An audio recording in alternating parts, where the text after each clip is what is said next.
So I think REITs is a good way for you to have exposure to property without really buying a physical, tangible property, and it's super liquid back. So another one that I've been focusing and putting a lot of attention to are REITs, or real estate investment trust. And one of the reasons why I like it is because it gives me exposure to real estate, and not just real estate, but a bunch of real estate that I normally won't be able to buy as a retailer. Normally, most of us would buy residential properties most of the time, but coming into this no and investing into REIT can position you in either hotels, can position you in data centers, can position you into office spaces. Advantage ng REIT is that if you want to liquidate, since it's treated as a stock, you can sell it anytime you want. And that's why I like it also. So I think REITs is a good way for you to have exposure to property without really buying a physical, tangible property, and it's super liquid pa.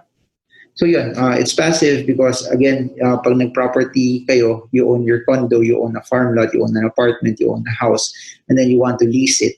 It becomes an entrepreneurial venture already that it's not as passive. So this one, you skip all of that because if it's owned under a corporation and you're just buying shares of the corporation, you make money based on how good the landlord is, how good the company is, and then you skip all of the problems of managing the apartment or the unit as well. Aside from that, one of its advantages also it gives you diversification, meaning if the REIT has one, two, three, or four buildings and in different locations, you're not just positioned in just one area as compared to just buying one condo, two condos that are in one city.